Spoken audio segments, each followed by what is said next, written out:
Hello and welcome to the Kabaddi Adda powered bye sportsfed.io। अगर आप Patna pirates के फैन हैं तो आपके लिए बहुत खुशी का समय होगा, क्योंकि अब हम कह सकते हैं पटना पायरेट्स लगभग प्लेऑफ्स में पहुंच ही गई है। और कौन सी टीम्स हैं जो प्लेऑफ्स में अपनी जगह बना सकते हैं, यही बातें आज करेंगे वेटरन डिफेंडर रोहित राणा जी के साथ इन द कबड्डी अड्डा।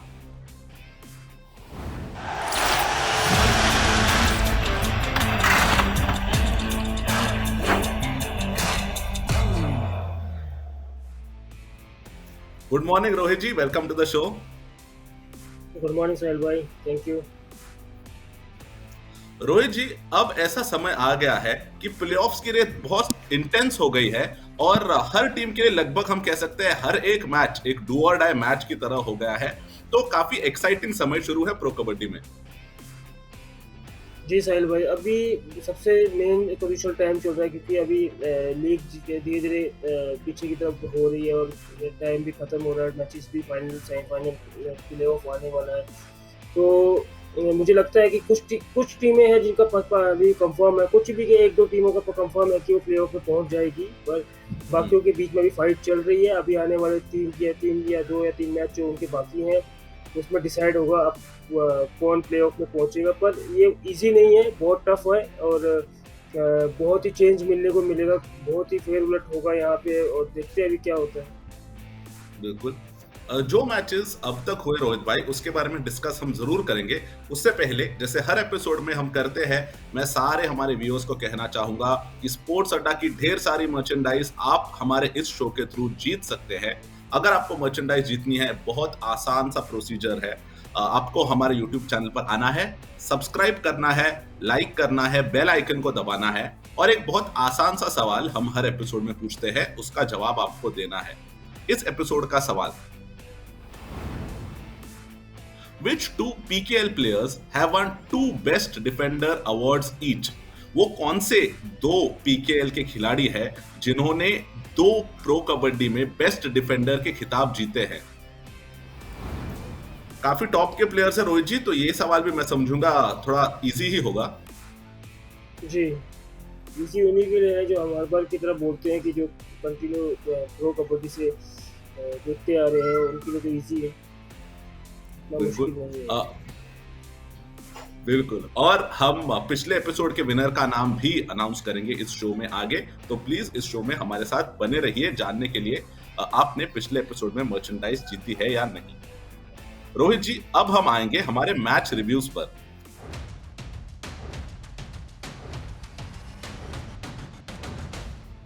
पहला मैच रोहित भाई जिसकी बात मैं करना चाहूंगा, अभी अभी जस्ट कंक्लूड हुआ है। दबंग दिल्ली वर्सेस बंगाल वॉरियर्स, जो 39-39 पे टाई हुआ था। अगर आपने वो मैच हमारे व्यूअर्स ने देखा होगा तो काफी एंड तक लीड शिफ्ट होते जा रही थी। कभी लग रहा था अब बंगाल जीतेगी, कभी लग रहा था अब दिल्ली जीतेगी। तो काफी क्लोज मैच रहा, लेकिन ये टाई रोहित भाई बंगाल के लिए शायद ज्यादा भारी पड़ सकता है दबंग दिल्ली से, क्योंकि बंगाल इस वक्त 9th पोजीशन पे है, 3 गेम बचे हैं। और रोहित जी, अगर बंगाल की बात करें तो तेलुगु टाइटंस के खिलाफ भी इस हफ्ते टाई रहा। तेलुगु टाइटंस बढ़िया टीम है, ऐसे तो कुछ नहीं कह सकते, मगर अपने स्टार प्लेयर के बिना अब बॉटम में चल रही है। तो बंगाल वॉरियर्स डिफेंडिंग चैंपियंस के ऐसी टीम के खिलाफ टाई होना, वो भी उनके लिए थोड़ा डिसअपॉइंटिंग रहेगा। क्या ऐसा लग रहा है अब बंगाल के लिए अंत करीब आ रहा है इस लीग में? सही में लगभग लगभग मुझे जैसा लगता है कि बंगाल वॉरियर्स के लिए शायद ये प्लेऑफ में जाना भी बहुत मुश्किल हो गया, क्योंकि उनमें सबसे बड़ा उनको प्रॉब्लम, सबसे बड़ा उनका वीक पॉइंट ये हुआ कि उन तमिल तेलुगु टाइटन के साथ भी उन्होंने ड्रॉ खेला, फिर उन्होंने कल दिल्ली के साथ भी ड्रॉ खेला। तो ये कहीं ना कहीं उनका बहुत माइनस पॉइंट है, क्योंकि अभी ड्रॉ खेलने का टाइम नहीं है। ये ड्रॉ खेलने का टाइम स्टार्ट में होता है कि लास्ट में जाके जो पॉइंट्स जुड़ते हैं। पर अगर वो बैक टू बैक मैचेस जीतते हैं और मैच भी उनकी काफ़ी टफ है अभी, तो अभी लगभग लगभग मुझे मुश्किल लग रहा है कि वो प्ले ऑफ में जा पाए। बिल्कुल। दूसरे मैच जिसकी बात करेंगे रोहित जी, वो था यूपी योद्धा वर्सेस तमिल थलाइवास। ये मैच भी काफी क्लोज रहा, जैसे पिछले मैच की हमने बात की, 41-39 से यूपी योद्धा जीत गई, मगर ये भी आखिरी के कुछ मिनटों में ही डिसाइड हुआ। अब तमिल थलाइवास एक बहुत वीक पोजीशन में है, 10वें नंबर पे है और रोहित भाई, हम स्टार्टिंग से कह रहे थे तमिल थलाइवास इतनी बैलेंस टीम है। एक समय हम ये भी कह रहे थे कि तमिल थलाइवास का डिफेंस लीग में सबसे बढ़िया अब चल रहा है। तो अब तमिल थलाइवास में क्या प्रॉब्लम दिख रही है? क्या सिर्फ सुरजीत नरवाल का जो है वो एब्सेंस उनको खल रहा है, या क्या प्रॉब्लम दिख रही है जिसकी वजह से क्वालिफिकेशन से इतने दूर है फिलहाल तमिल थलाइवास? साहिल भाई, मेन मेन बात तो ये होती है जैसे जैसे मैचेस बढ़ते हैं वैसे वैसे आपके जो प्लेयर्स हैं वो थोड़ा इंजर्ड होते हैं, थोड़ा बॉडी भी उनका थोड़ा मतलब थक जाती है उनकी। तो मुझे ऐसा लगता है कि सुरजीत का टीम में होना बहुत ज़रूरी है, क्योंकि वो बहुत एक्सपीरियंस, बेशक वो अभी कुछ मैचों में नहीं चल पा रहे, शायद वो इंजरी हो या कुछ हम्म, भी हो सकता है, बट उनका टीम में होना बहुत ज़रूरी है। क्योंकि आपने देखा लास्ट मोमेंट में अगर कोई एक्सपीरियंस प्लेयर अंदर होता तो, क्योंकि मंजीत अभी इतने एक्सपीरियंस नहीं है, क्योंकि अभी वो अभी आए हुए हैं, हम्म, उनको अभी आए हुए मेरे जी, ख्याल से उनका पहला ही सीज़न है मेरे ख्याल से इस टीम में। तो मुझे लगता है कि एक ना एक एक्सपीरियंस प्लेयर अंदर होना चाहिए था, कि जो लास्ट में, क्योंकि मैंने आपको हर बार हमने ये डिस्कशन किया कि लास्ट के जो 5 मिनट है वही मेन है। आपने कोई भी मैच देखा हो, हम्म, बहुत कम इस प्रो कबड्डी में देखा गया कि बहुत कम मैचेस ऐसे हैं जो वन साइड हुए हैं। जी, मैक्सिमम बिल्कुल, मैचेस लास्ट 5 मिनट में डिसाइड होते हैं, चाहे वो 4 पॉइंट की लीड हो या 3 पॉइंट की लीड हो। तो कहीं ना कहीं इसमें सुरजीत का बहुत ही माइनस पॉइंट रहा कि वो नहीं खेले हैं। तो और मुश्किल है उनके लिए अभी, क्योंकि आने वाले हम्म, मैचेस भी बहुत टफ है उनके, तो उनके लिए मुश्किल है अभी भी प्ले ऑफ में जाना। तो अभी आने वाले सारे मैचेस, आप किसी भी टीम के मैचेस ले लिए, सारे मैच क्लोज होने वाले हैं, क्योंकि हम्म, अभी सब अपने प्ले ऑफ में आने की दौड़ दौड़ में है। और जो बाहर हो गया वो तो वो भी दूसरे का, अभी जैसे कि तेलुगु टाइटन ने अभी थोड़ा पीछे अभी उसके बैंगलोर बुल्स के साथ खेला था, पर वो जीत गए बैंगलोर बुल्स। यस, तो कहीं ना हम्म, कहीं उन्होंने उनको भी टेंशन में डाल दिया, और लास्ट के 5 मिनट में उन लोगों ने भी गेम पूरा चेंज किया। तो अब ये हम्म, टीमें जो है ये थोड़ा टीमों के लिए मुसीबत खड़ी कर सकती है। इन लोगों को ये सोचना चाहिए, मैचेस भी कम है और प्ले ऑफ की पॉइंट भी ज़्यादा चाहिए। बिल्कुल, बहुत क्लोज मैचेस एक्सपेक्टेड है। रोहित जी, अब हम्म। आते हैं आपके पिक्स ऑफ द वीक पर।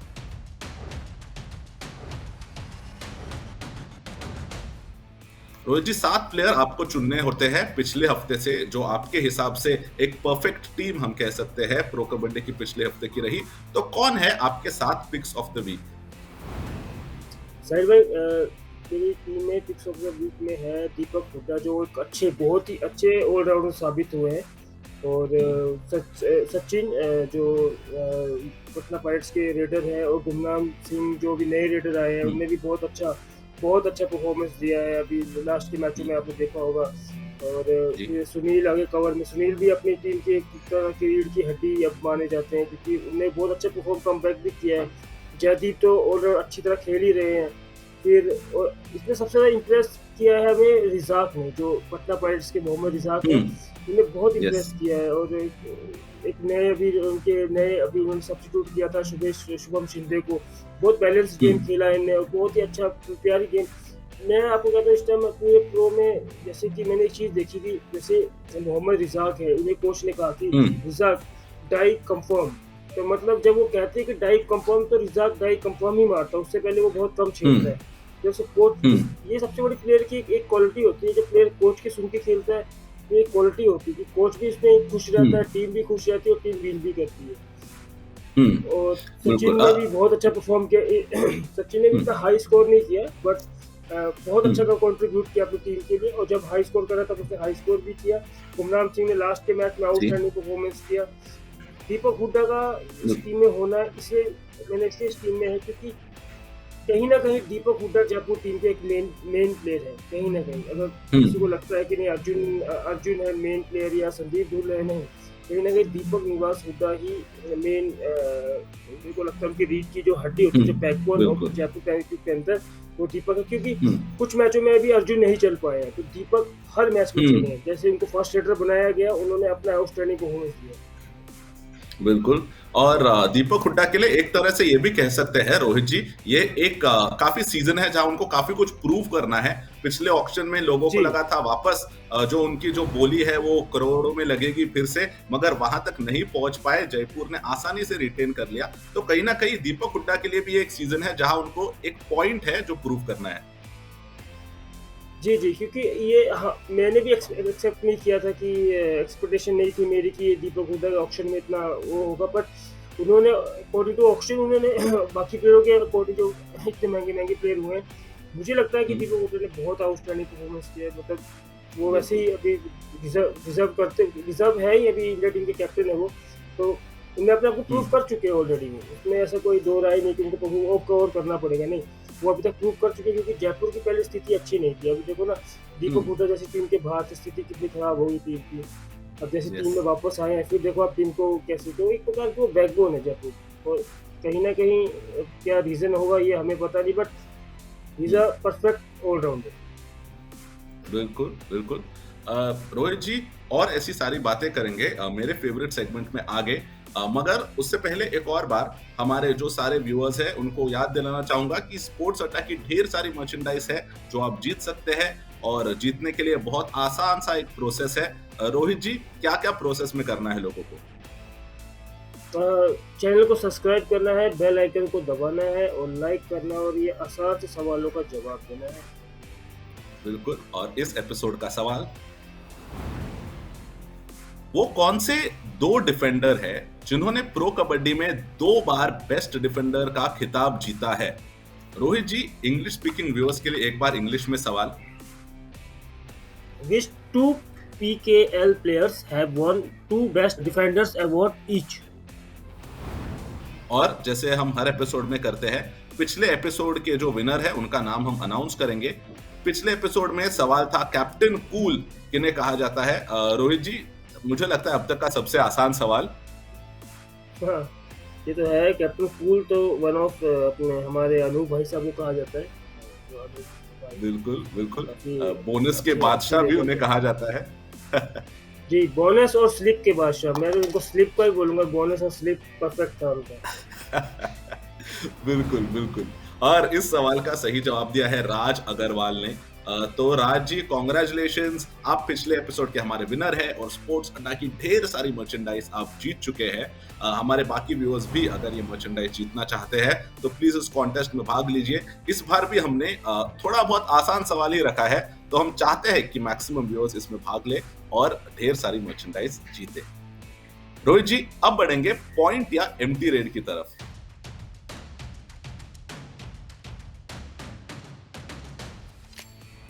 नए व्यूअर्स को मैं जल्दी से बता दूं, ये सेक्शन है, इसमें मैं कुछ स्टेटमेंट्स या कुछ वाक्य कहता हूं, और रोहित जी अगर उससे एग्री करते हैं तो वो मुझे कहेंगे पॉइंट, या फिर वो मुझे कहेंगे एम्प्टी रेड। रोहित जी, पहली रेड इस बार की, बंगाल वॉरियर्स ने अपने सारे जो ऑप्शंस थे उनका सही इस्तेमाल नहीं किया इस सीजन। ये भी आपका पॉइंट है, क्योंकि उनको जैसे जैसे अभी उन्होंने टीम में इधर चेंज लाया है, तो पहले टीम तो सही कर रही थी। अभी मुझे भी इतना कंफ्यूजन है कि पता नहीं टीम को क्या हो गया कि टीम इतना से परफॉर्म नहीं कर पा रही है। हमारे जो हम्म, ईरान के ऑलराउंडर है वो भी इतना से परफॉर्म नहीं कर पा रहे हैं, डिफेंस इतना परफॉर्म नहीं कर पा रहे, तो कहीं ना कहीं उन्होंने जो उनको अपने थोड़े यंग प्लेयर या फिर बाहर का जो बेंच है थोड़ा वो भी ज़्यादा यूज़ करना चाहिए था। जैसे कि रेडिंग हम्म, में रिशांक है, रिशांक को भी यूज़ कर सकते थे, क्योंकि यस, पर वो अच्छे परफॉर्म नहीं किया पिछले साल। तो जरूरी नहीं कि इस साल भी अच्छा परफॉर्म नहीं करेंगे। एक स्टिल एक मैच तो हम्म, पूरा खिलाना चाहिए था उनको। तो काफ़ी ऐसे हम्म, प्लेयर हैं जिनको उनको अंदर टीम के अंदर डालना चाहिए था, और ये बहुत ज़रूरी था, क्योंकि स्टार्ट बंगाल वॉरियर्स ने बहुत अच्छा स्टार्ट किया था, बहुत आउटस्टैंडिंग स्टार्ट किया था। हमें तो लगा कि वही फाइनल में पहुंचेगी, बट जैसे जैसे लीग बिल्कुल, बढ़ती है वैसे वैसे टीमों का अपना अपना सेटिंग भी, जो टीम में जो अंदर का जो गॉसिप्स होती हैं या कुछ भी होता है, वो उनका अलग मैटर होता है, तो उसका उसका असर टीम पे पड़ता है। तो कहीं ना कहीं उनको चेंजेस करना बहुत जरूरी है। बिल्कुल। रोहित जी, दूसरी रेड इस बार की, प्रदीप नरवाल का पिछले मैच में सुपर 10 होना बाकी टीमों के लिए खतरा हो सकता है आगे जाकर। जी, प्रदीप नरवाल का सुपर 10 होना वैसे भी मायने नहीं रखता है, बट प्रदीप नरवाल खुद ही एक खतरा है। उनका पता नहीं वो कब चल पड़े, जब चल पड़ेंगे तो फिर आपको पता ही है वो मतलब आउटस्टैंडिंग परफॉर्म करते हैं, क्योंकि वो रिकॉर्ड ब्रेकर हम्म, है। वो कभी भी कितने भी पॉइंट ला सकते हैं, कुछ पता नहीं, एक हल्की सी भी गलती होती है तो मतलब बड़े पॉइंट लेके आते हैं। तो कहीं ना कहीं बाकी टीमों को भी ये टेंशन में होंगे वो, कि कहीं ना कहीं उन्हें ये दिक्कत होगी कि हम्म, प्रदीप नरवाल फॉर्म में आ गए, और ये बहुत बड़ा एक स्टेटमेंट है कि प्रदीप नरवाल कमबैक कर गए हैं। ओके। तीसरी रेड इस बार की, शुभम शिंदे जो सब्स्टिट्यूट थे, आगे जाकर सुनील को पटना पायरेट्स के स्टार्टिंग 7 में रिप्लेस कर सकते हैं। हाँ, मुझे लगता है ऐसा, क्योंकि मैं शुभम शिंदे को अच्छी तरह जानता हूँ, क्योंकि वो हमारे यहीं पे, हम मुंबई में है, तो मुंबई में वो एक जगह से खेलते थे पहले, तो हम्म, बहुत अच्छा उनका परफॉर्मेंस है, बहुत अच्छा अच्छा खेलते हैं वो। उनके जो ब्रदर है वो भी बहुत अच्छा करते हैं, छोटे भाई वो भी हमारे साथ ही इसमें है, स्कॉलरशिप में। हम्म, मुझे लगता है कि पटना पायरेट्स को खिलाना चाहिए उनको कॉर्नर, क्योंकि उसके ऊपर हम्म, हर क्वालिटी, वो बैक बैक शूट अच्छा करते हैं, उनको एंकल है, वो बैक पे जाते हैं और रेडर को डिस्टर्ब रखते हैं। तो मुझे लगता है कहीं ना कहीं शुभम शिंदे को अगले मैच में, और ये भी एक प्लानिंग थी, क्योंकि असलम भी था ने उसके मुंबई के प्लेयर है, और ये शुभम भी मुंबई हम्म, के प्लेयर है, तो इन लोगों का आपस में, यस, तो ये प्लानिंग होती है, ये कोचिज की प्लानिंग होती है कि अगर सर्विसेज का कोई अच्छा प्लेयर खेल रहा है तो उसके अगेंस्ट सर्विसेज के प्लेयर को खिलाया जाए। जैसे असलम कल हम्म, खेला है तो फिर उसके अगेंस्ट शुभम को खिलाया गया, ये सब प्लानिंग होती है। तो हम्म, देखते हैं अगला मैच जिनके साथ होगा तो उनकी क्या क्या करता है। मेरे आइडिया तो शुभम को खिलाना चाहिए। ओके। रोहित जी, आखिरी हमारी जो रेड है, शायद थोड़ी मुश्किल हो सकती है। अगर और 2-3 फेलियर्स हो गए संदीप नरवाल के, तो टीम में उन्हें कृष्ण रिप्लेस कर सकते हैं। हाँ, रिप्लेस तो कर सकते हैं, क्योंकि अभी एक ऐसा टाइम चल रहा है जहाँ पे आप प्लेयर का नाम, उसके पुराने रिकॉर्ड, ये सब नहीं खेलेंगे। अभी चाहिए सिर्फ पेशेंस वाली गेम, क्योंकि हम्म, अभी ये तो चलो वो उनका लगभग लगभग है कि वो प्ले ऑफ में पहुंच जाएंगे, पर जब प्ले ऑफ में पहुंच जाएंगे तब गलती के आसार नहीं होने चाहिए। जब एक भी गलती हुई हम्म, तो सीधा 3, फिर कोई आपको कोई दूसरा मैच नहीं, तीसरा मैच नहीं, आप सीधा अपने घर जाओगे। हम्म, तो ये कहीं न कहीं हो सकता है रिप्लेसमेंट उसका, क्योंकि अगर वो परफ़ॉर्म नहीं करेंगे तो। पर मुझे लगता है वो अच्छा परफ़ॉर्म करेंगे, बट कुछ कह नहीं सकते। अभी देखते हैं अभी क्या होता है आगे मैचेस में। बिल्कुल। जैसे हम काफी नामी प्लेयर्स की बात कर रहे हैं अभी, जिसमें से एक संदीप नरवाल है, वैसे ही प्लेयर्स की हम अगले सेगमेंट में भी बात करते हैं, जो है एनालाइजिंग द बेस्ट।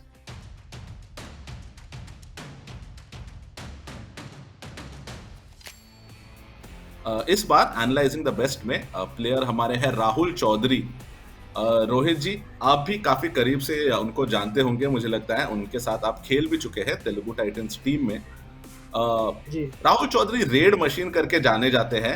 बहुत कंसिस्टेंट स्कोरर रहे हैं 5 सीजन में, टॉप में रहे हैं, और बहुत हाल ही में मुझे लगता है सीजन 6 में प्रदीप नरवाल ने उन्हें रिप्लेस किया आगे जाकर। अब पिछले 2 सीजन में शायद थोड़े फेवर में नहीं चल रहे हैं, मगर वो जाने जाते थे, वो जो एक एक्स्ट्रा पेस रहती है, एक्स्ट्रा जो एक्सेलरेशन रहता है, उसके लिए जाने जाते थे कि एक बिल्कुल जो स्टैग्नेंट स्पॉट है उससे बिल्कुल झपट्टा मार दे डिफेंडर पे, उसके लिए जाने जाते थे, जी, और जी। अपने दोनों साइड के रेडिंग के लिए जाने जाते थे। वो क्या चीज थी रोहित जी, जिसके वजह से राहुल चौधरी इतने लीथल, हम कह सकते हैं, एक रेडर माने जाते थे, और क्या वो चीज है जो अब उनके गेम में मिसिंग है शायद?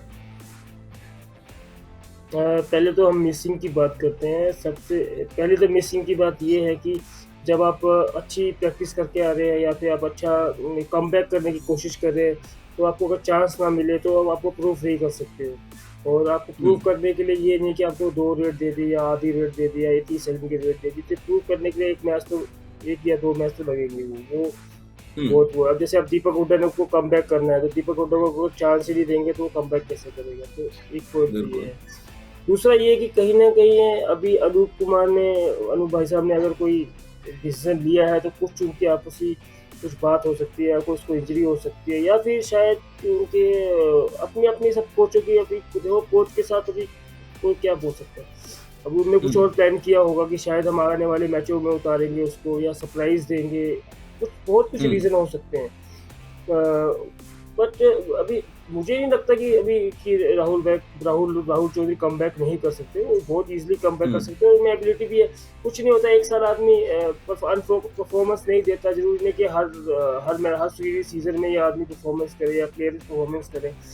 कहीं न कहीं हम्म। वो वीक भी होता है। इंजरीज़ होने के कारण थोड़ा बॉडी स्लो हो जाती है, थोड़ा जैसे-जैसे एज बढ़ती है वैसे-वैसे बॉडी की पिकअप जो होती है वो कम हो जाती है, या फिर हम्म। स्ट्रगल पावर थोड़ा-सा। तो और दूसरा सबसे बड़ा पॉइंट मैंने हमेशा आपको ये बात बताया कि जो रेडर लंबे समय से खेल रहे हैं, तो उनको आने वाले जो नए आने वाले प्लेयर्स हैं, वो उनको हमेशा, क्योंकि जो फेमस प्लेयर होते हैं उसको सबसे ज़्यादा देखा जाता है। जैसे राहुल चौधरी हम्म। बहुत फेमस प्लेयर है, तो उनको सबसे ज़्यादा देखा जाता है। जी। तो उनकी रेड हर डिफेंडर, आने वाला जो बंदे प्रो में खेलने के सपने देखते हैं या उसके लिए मेहनत कर रहे हैं या कुछ भी है, तो वो सबसे पहले उनकी रेड को डिफेंस जो होते हैं उनकी रेड को कैच करते हैं। तो सबसे बड़ी बात यही होती है हम्म। कि वो इतने सालों से रेड मार रहे हैं, तो उनका थोड़ा-थोड़ा तो सबको पता ही लग गया कि वो इस मोमेंट में ऐसा करते हैं, इस मोमेंट में ऐसा करते हैं। तो कहीं न कहीं थोड़े चेंजेस लाना भी ज़रूरी होते हैं। रेड्स में भी हम्म। चेंजेस लाना ज़रूरी होते हैं, तब जाके कमबैक अच्छा वो कर पाएँगे वो। तो ये कहीं न कहीं एक वो है, और उनकी जो ख़ासियत है, वो ये ख़ासियत है कि पहले तो वो एक अच्छे इंसान हैं, डिसिप्लिन्ड हैं अपने गेम हम्म। के लिए, प्रैक्टिस के लिए। अपने ग्राउंड्स का भी, अपनी प्रैक्टिस का भी मिस नहीं करते हैं, अपनी फ़िटनेस का भी मिस नहीं करते हम्म। हैं। और दूसरा कि स्किल उनके पास बहुत अच्छा है, और सबसे बड़ी बात कि वो दोनों साइड की रेड परफेक्ट मारते हैं, दोनों साइड बोनस मारते हैं।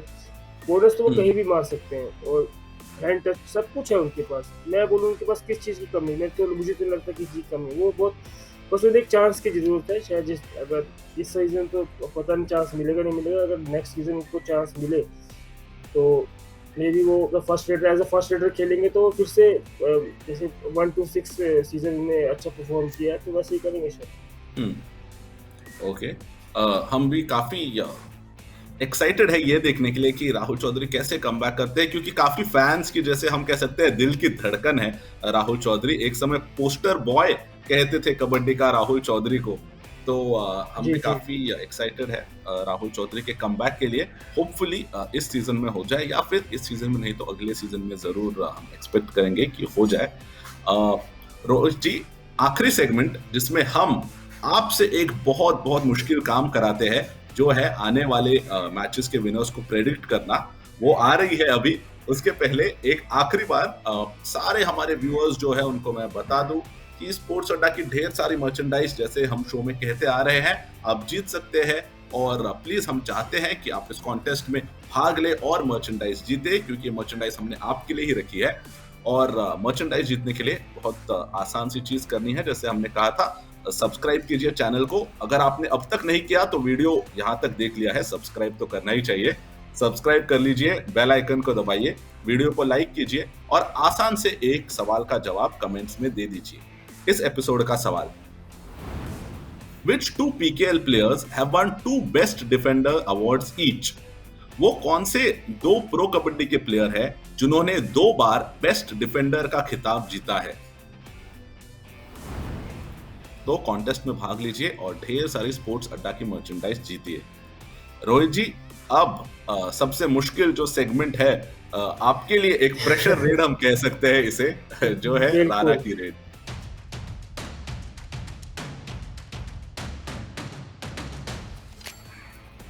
बिल्कुल समय जाया नहीं करते हैं रोहित जी, पहले मैच पे आते हैं जो आज खेला जाएगा। Haryana Steelers versus Puneri Paltan. Haryana Steelers. Jaipur Pink Panthers versus UP Yoddha. Jaipur. Okay, कल के matches: Tamil Thalaivas versus Dabang Delhi. Dabang Delhi. U Mumba versus Bengal Warriors. ये U Mumba. Telugu Titans versus Puneri Paltan. Puneri Paltan. Haryana Steelers versus U Mumba. Haryana Steelers. और आखिर में Patna Pirates versus Bengaluru Bulls. Patna Pirates. Okay, सारे आपके प्रेडिक्शंस जैसे हम करते हैं रोज जी, हमने लॉक कर दिए हैं। और जैसे मैं हमेशा कहता हूं, मैं तो हमेशा चाहता हूं अंडरडॉग जीते। तो मैं जरूर जी। चाहूंगा कि पुनेरी पल्टन और तमिल थलाइवास, ये जो टीम्स है जो स्ट्रगल कर रही है अब तक, कुछ जीत ले और आगे जाकर पॉइंट्स टेबल और करीब आ जाए। शायद आखिरी 1 या 2 मैच में अगर प्लेऑफ्स के रिजल्ट डिसाइड होंगे तो आखिर तक एक्साइटमेंट बना रहेगा लीग में। जी। तो रोहित जी, थैंक्स अ लॉट हमारे साथ जुड़ने के लिए आज के शो में। थैंक यू साहिल भाई, थैंक्स अ लॉट।